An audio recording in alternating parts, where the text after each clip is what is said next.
Today we are learning about some important questions what may be given in the December 8th NMMS examination. So first one is the chemical formula for baking soda. You know what is baking soda? Baking soda అంటే మన బేకరీలో వాటిలంతా వాడేటటువంటి సోడాని baking soda అంటారు. దాని యొక్క formula వచ్చి NaHCO3. దీన్ని sodium bicarbonate అంటారు. Sodium bicarbonate. అదే మీకు వాషింగ్ సోడా అని అడిగా అనుకోండి, సోడియం కార్బోనేట్, అది Na2CO3. ఇక్కడ రెండు సోడాలు, washing soda Na2CO3, baking soda వచ్చి సోడియం బైకార్బోనేట్. బేకరీలో ఎక్కువగా వాడతారు, వంటల్లో కూడా వాడతారు baking soda. Next, an example of chemical change. Chemical change అంటే తెలుసు కదా మీకు. ఫిజికల్ చేంజ్ అంటే పదార్థము స్థితి మారుతుందే కానీ దాని యొక్క రూపం మారదు. కెమికల్ చేంజ్ లో మనకు కొత్త పదార్థం కనిపిస్తుంది. An example of chemical change: melting wax, wax కరగడం. షుగర్ సిరప్, షుగర్తో ద్రావణాన్ని తయారు చేసుకోవడం. Rusting of iron, solution of salt with water. ఏదై ఉంటుంది చెప్పండి? Chemical change. Rusting of iron, ఇనుము త్రుప్పుపడడం. ఇనుము గాలిలో ఉన్నటువంటి ఆక్సిజన్తో రియాక్ట్ అయ్యి త్రుప్పుపడుతుంది. దాన్ని ఈక్వేషన్ లో 2Fe + 3O2 gives rise to 2Fe2O3 అని రాస్తాం. ఇది ఫెరిక్ ఆక్సైడ్, దీన్ని రస్ట్ అంటాం. రస్ట్కి వచ్చి మనకు Fe2O3.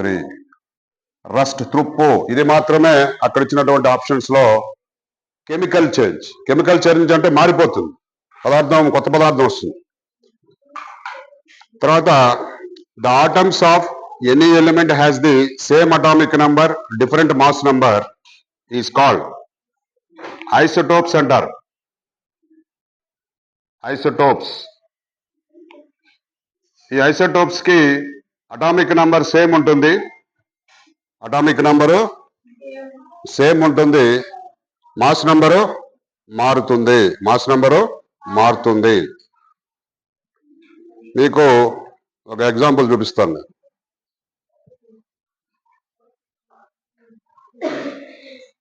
Same atomic number, mass number మారుతుంది. కార్బన్ లో C612, C613 రెండు కూడా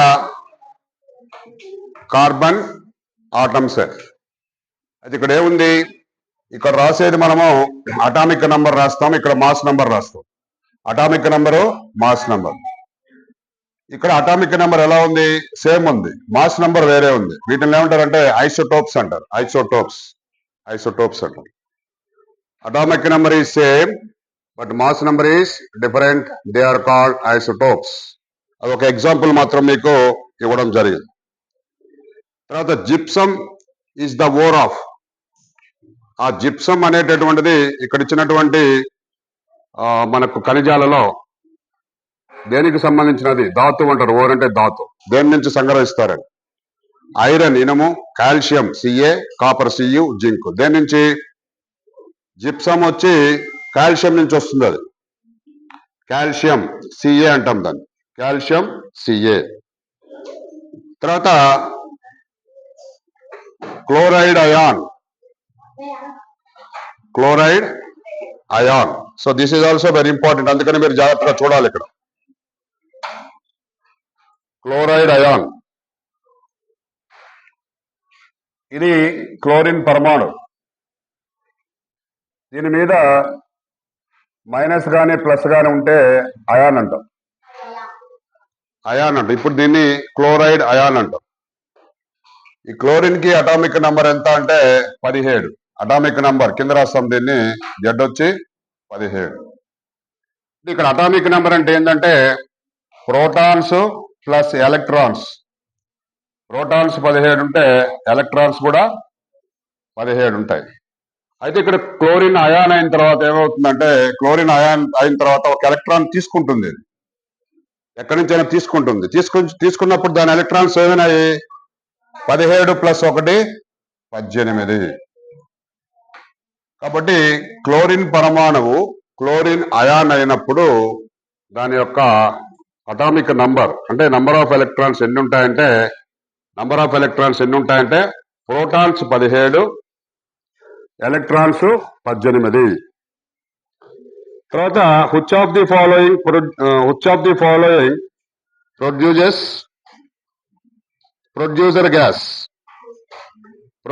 గ్యాస్ అంటే ప్రొడ్యూసర్ గ్యాస్ అనేది దేనితో తయారవుతుందంటే ఇక్కడ కార్బన్ మోనాక్సైడ్ ప్లస్ హైడ్రోజన్. దీన్ని కార్బన్ మోనాక్సైడ్ అంటాం, హైడ్రోజన్. ఇవి రెండు కలిపితే వచ్చేటటువంటి గ్యాస్ నే ప్రొడ్యూసర్ గ్యాస్ అని చెప్పి గుర్తుపెట్టుకోవాలి. తర్వాత brass is and alloy. Alloy అంటే చెప్పినాం, మనం చాలాసార్లు చెప్పినాం. అల్లాయ్ అంటే ఏంటి? మిశ్రమ లోహం. So what is the use of alloy అంటే it has some external characters. మనం ఒక మెటల్ తీసుకుంటే ఆ మెటల్ కుండే క్యారెక్టర్స్ కన్నా కూడా ఇంకా అడిషనల్ గా క్యారెక్టర్స్ వచ్చేదానికోసరంగా అల్లాయ్స్ అనేటటువంటివి తయారు చేయబడతాయి. ఇక్కడ బ్రాస్, ఈ brass is an alloy of. ఈ బ్రాసు దేంతో తయారు చేస్తారంటే కాపర్ అండ్ జింక్. తర్వాత the velocity of sound in gas and liquid. ఇది కొద్దిగా ఇంటెలిజెంట్ క్వశ్చన్ ఇది. The velocity of sound in gas and liquid are represented. మనం ఏం చెప్పాము?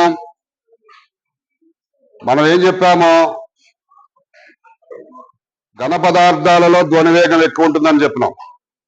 దాని తర్వాత ద్రవాలలో ధ్వనివేగము, దాని తర్వాత దానికన్నా తక్కువ ద్రవాలు, దాని తర్వాత గాలిలో ధ్వనివేగం ఎంత అని చెప్పినాము? 340 m/s అని చెప్పినాం, లేదా 331 నుంచి 340 లోపల తీసుకోవచ్చు. అంటే లీస్ట్. సాలిడ్స్ లో అయితే హైయెస్ట్, సాలిడ్స్ లో కూడా మెటల్స్ లో హైయెస్ట్. కాబట్టి ఇక్కడ the velocity of sound in gas and liquid, gas లిక్విడ్లలో ఇక్కడ లిక్విడ్ వచ్చి x1 అన్నాడు, గ్యాస్ వచ్చి x2 అన్నాడు.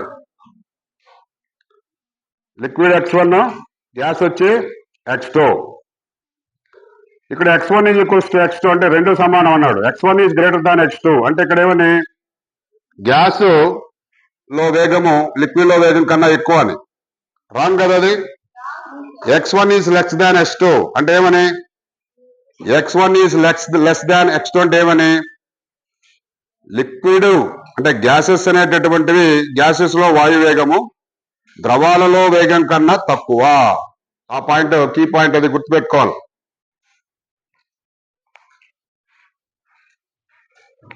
తర్వాత the nature of lens in the human I.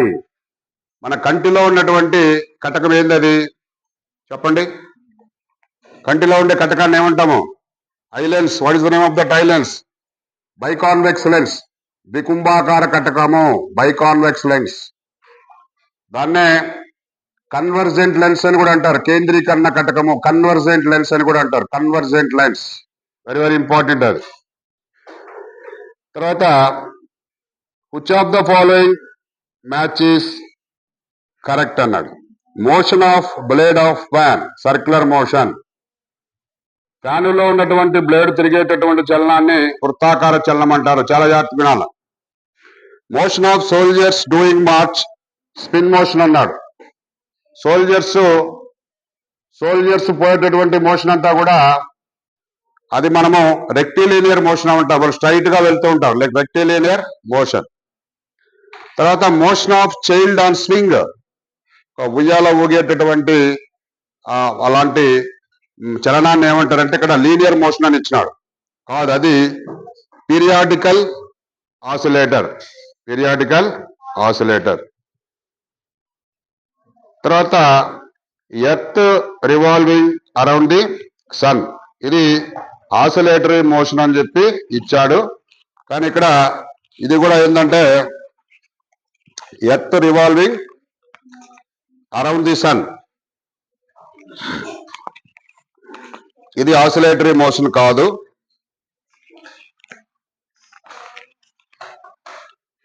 ఇది వచ్చి periodic and rotatory motion and periodic motion. Rotatory motion అంటే rotates it is own axis, తన సొంత అక్షం మీద తిరగడం. తర్వాత periodic, the earth motion repeats itself every 365 days or a year. ఇది ఎర్త్ చేసేటటువంటి చలనం. కాబట్టి ఏది కరెక్ట్ అయితే మనం అది పెట్టాలి. తర్వాత unit of heat energy. SI సిస్టంలో ఉష్ణాన్ని దేంట్లో కొలుస్తాం చెప్పండి? ఉష్ణాన్ని దేంట్లో కొలుస్తాం? జౌల్స్ లో కొలుస్తాం. అదే సిజిఎస్ సిస్టంలో అయితే దేంట్లో కొలుస్తాము? క్యాలరీస్ లో కొలుస్తాము. అనదర్ బిట్ అది సిజిఎస్ సిస్టమ్. తర్వాత ఒక క్యాలరీ వచ్చి ఎన్ని జౌల్స్ అని అడుగుతారు. ఇంపార్టెంట్ బిట్ ఇది. ఒక క్యాలరీ ఈజ్ ఈక్వల్స్ టు ఎన్ని జౌల్స్ అంటే 4.2 joules. 1 calorie is equals to 4.2 joules. తర్వాత which of the following is non renewable energy. Non renewable energy అంటే ఏమని? తరిగిపోయేదా తరగందా? తరిగిపోయేది. తరిగిపోయేది అంటే మనకు తెలుసు, పెట్రోల్ కానీ కోల్ కానీ ఇంకేమైనా కొంచెం భూమిలో కొద్దిగా నిల్వలు ఉండటం కూడా తరిగిపోతాయి. తరిగిపోయినటువంటివి రెన్యూవబుల్ ఎనర్జీ అంటే సోలార్, విండ్, ఇవన్నీ కూడా రెన్యూవబుల్. గాలి, పవనం అంటారు మామూలుగా, పవన శక్తి అంటారు. విండ్ ఎనర్జీ అంటే పవన శక్తి. ఎయిర్ అంటాము, విండ్ ఎనర్జీ అంటారు దాన్ని. తర్వాత which of the following is not example of sound reflection. Sound reflection కి ఏది ఎగ్జాంపుల్ కాదని ఇచ్చాడు? ఎకోలో సౌండ్ రిఫ్లెక్షన్ ఉంటుందా? ఎకో అంటే ఏంది? ప్రతిధ్వని ఉంటుంది కదా. ప్రతిధ్వని అంటే రిఫ్లెక్ట్ అయి రావడం. రివర్బరేషన్ లో కూడా ఉంటుంది. టాయ్ టెలిఫోన్ లో కూడా అక్కడ మాట్లాడితే ఇక్కడికి వచ్చి నీకు వినిపిస్తుంది అది. నెక్స్ట్ నన్, ఏది కాదు. తర్వాత ఇక్కడ స్టేట్మెంట్ ఇచ్చినారు, 2 స్టేట్మెంట్లు ఇచ్చారు. 2 స్టేట్మెంట్లో ఏది కరెక్ట్ కాదు అనేది నేను ఇప్పుడు చదువుతాను చూడండి. Light ray passes through optical centre go undeviated. Optical centre కటక కేంద్రం. మనం మిర్రర్స్ లో అయితే పోల్ అంటాం, లెన్స్ లో అయితే ఆప్టికల్ సెంటర్ అంట. Light ray passes through optical centre వచ్చి అన్డీవియేటెడ్, అది డీవియేట్ కాదు. ఎస్, అది స్టేట్మెంట్ 1 ఈజ్ రైట్. స్టేట్మెంట్ 2 లో convex mirrors are used in traffic view mirrors అంటే రియర్ వ్యూ మిర్రర్స్ అంటారు. అది కూడా ఆ స్టేట్మెంట్ కూడా కరెక్టేనో. నెక్స్ట్ 68 degrees ఫారెన్హీట్ అనేటటువంటిది సెల్సియస్ లో ఎంతకు సమానమో మీకు చెప్పాను నేను. టెంపరేచర్ కన్వర్షన్స్ ఇచ్చినప్పుడు ఏం చేయాలా? ఇక్కడ ఏమడిగారు? 68 degrees ఫారెన్హీట్ అడిగాడు. ఇది డిగ్రీస్ ఆఫ్ సెల్సియస్ లో ఎంత అని అడిగాడు. మనం ఏ సూత్రం వేయాలి ఇక్కడ చెప్పండి? C/5 is equals to F - 32/9. ఈ సూత్రం వేసుకోవాలి. వేసుకుంటే మనకు సెంటిగ్రేడ్ అది సెల్సియస్ కనుక్కోవాలి. కాబట్టి C/5 is equals to Fahrenheit లో ఎంత ఇచ్చాడు? 68 - 32/9. 68లో 32 పోతే ఎంత? ఇంతసేపా? అబ్బా, 36/9. ఈ 36/9 అంటే 9 ఒకట్లు 9 4 9 1 జార్ 9 4 జార్స్. ఇప్పుడు C/5 is equals to 4/1 or C is equals to ఎంత అవుతుంది? C is equals to 5 × 4 20 degrees Celsius. ఇలాంటి లెక్కలు వస్తాయని మనం బిగినింగ్ లోనే చెప్పినాం. మనం ఇప్పుడు ఇక్కడ ఫారెన్హీట్ ఇచ్చాడు, ఒకవేళ సెంటిగ్రేడ్ ఇస్తే ఫారెన్హీట్ ను కనుక్కోవచ్చు. తర్వాత అనదర్ ఇంపార్టెంట్ వన్, ఇది కూడా అనదర్ ఇంపార్టెంట్ వన్ వచ్చి ఇక్కడ ఒక మ్యాగ్నెట్ ఉంది. ఇరాలి ఇక్కడ అవన్నీ చెప్పున్నాం ఆల్రెడీగా. North south. ఈ మ్యాగ్నెట్ పేరు XY. ఈ మ్యాగ్నెట్ పేరు ఏంది?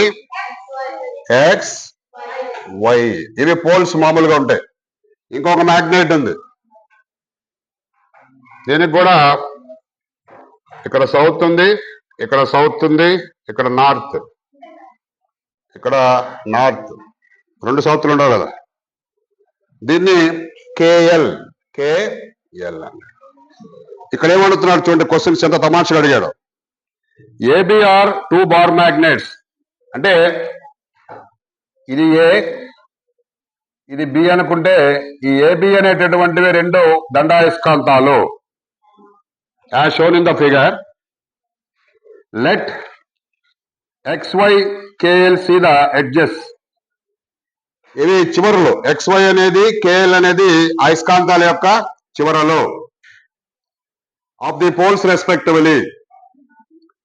which following is true? వీటిలో వచ్చినటువంటి వాటిల్లో ఏది correct? X and K attract each other. ఇక్కడ X ఎక్కడ ఉంది? X ఇక్కడ ఉంది. ఏం పోల్ ఉంది ఇక్కడ? North pole. X అండ్ ఏమడిగాడు? Y and K.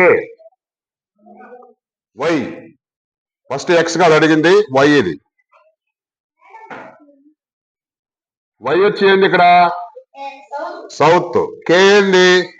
సౌత్. ఇవి రెండు అట్రాక్ట్ అవుతాయి, రిపల్ అవుతాయా? రిపల్ అవుతాయి. అంటే ఫస్ట్ అట్రాక్ట్ అని ఇచ్చారు కాబట్టి తప్పు. రెండోది Y అండ్ L. ఇది Y south, L north. South north కాబట్టి attraction. Y and L. Y and L వచ్చి నార్త్ సౌత్, సౌత్ నార్త్ అడిషనం. ఓకే. తర్వాత X అండ్ K అన్నాడు. X అండ్ K వచ్చి అట్రాక్షన్, అంటే నార్త్ సౌత్ అట్రాక్షన్. తర్వాత ఇంకొకటి X అండ్ L. NN అయితే రిపల్షన్. అంటే ఇక్కడ ఈ మోడల్లో క్వశ్చన్ అడిగినప్పుడు మీరు జస్ట్ ఆలోచించుకొని ఎక్కడ అట్రాక్ట్ అవుతాయి, ఎక్కడ రిపల్ అవుతాయి అనేది మీరు తెలుసుకునే దానికోసంగా ఇదొక క్వశ్చన్ ఇచ్చారు. తర్వాత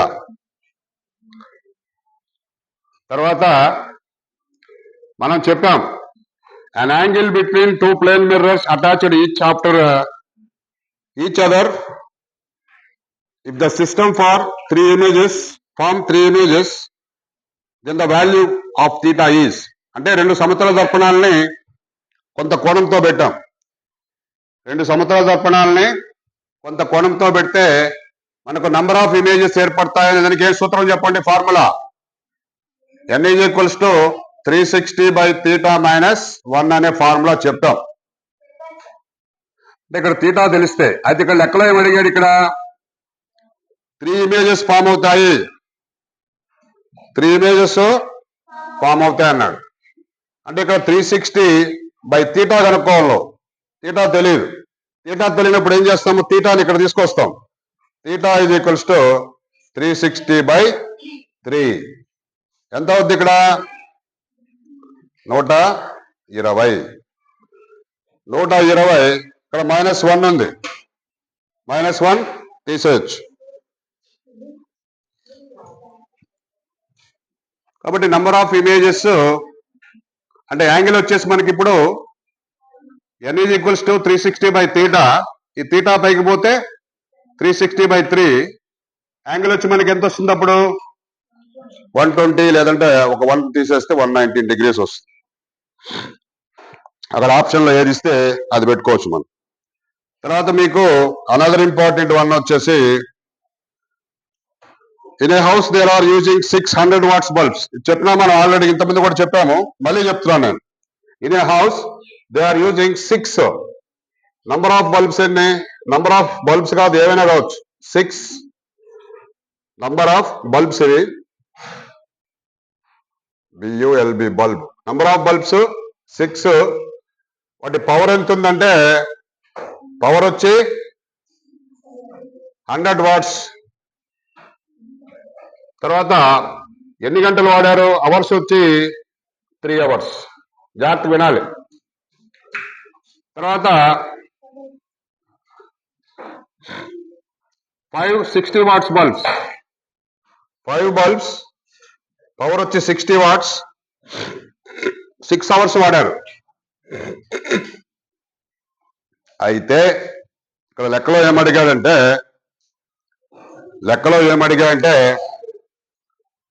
in the month of August and September, what is the difference consumed in these 2 months అన్నాడు. What is the difference consumed in the 2 months? What is the difference consumed in the 3 months? ఇక్కడ మనం చూడండి, ఇక్కడ kilowatt hour వేస్తున్నాం. Kilowatt hour by 1000. ఇక్కడ ఎన్ని bulbs? 6, 100, 3 into మనకు ఏ నెలలో అడిగాడు? August September. ఆగస్టుకి ఎన్ని రోజులు? 31 రోజు. ఇక్కడ చూడండి, 0 0 0 0 ఎంతైంది ఇప్పుడు? 31 ఇంటూ 3, 3 1 3, 3 3 9, 93. 93 ఇంటూ 6,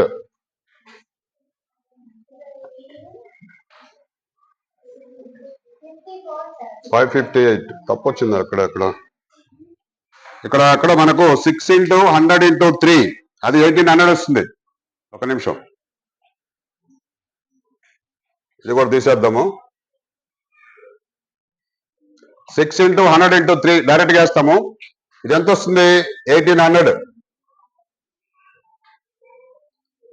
1800 తర్వాత 1800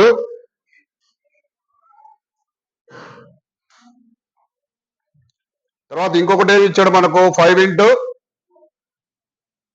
60 ఇంటూ 6, ఇది వచ్చి 30 ఇంటూ 60, 1800. ఇంకోటి కూడా ఇచ్చాడు మనకు. ఇంకోటి ఏంటంటే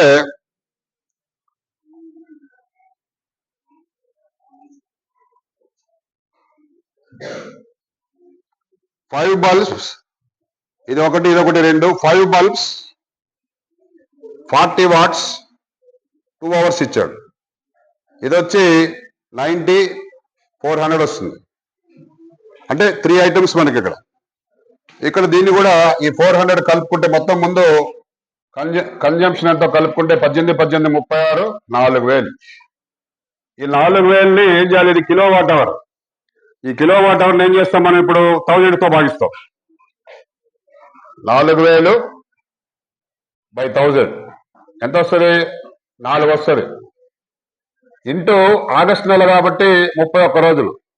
31 ఇంటూ 4 ఎంత? 4 1 4, 4 3 12, 124. 124. 4 1 4, 4 3 12 వచ్చి 124. ఏంటిది? యూనిట్స్. 124 యూనిట్స్. ఇదే మనకు ఇది ఆగస్టు. సెప్టెంబర్ నెలలో అయితే ఎంత అవుతుంది? ఇక్కడ 4000 బై 1000 ఇంటూ 30 ఇంటూ 30. ఇక్కడ 4 4 3 12, 120. డిఫరెన్స్ ఎంత? 4 యూనిట్స్. ఆగస్ట్ నెలకి సెప్టెంబర్ నెలకి డిఫరెన్స్ అడిగాడు. అంటే క్వశ్చన్ చూడండి ఎంత 2-3 రకాలుగా అడిగాడు. కాబట్టి మీరు పవర్ కన్జంప్షన్ ఎంతో చూసుకోవాలా, తర్వాత ఆ నెలలో ఎన్ని యూనిట్స్ కాలేదో చూసుకోవాలా.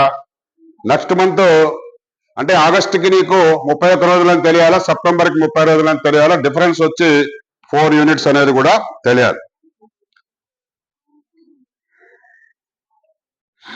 తర్వాత ఇంకొక బిట్ వచ్చేసి అనదర్ ఇంపార్టెంట్ వన్. అది కూడా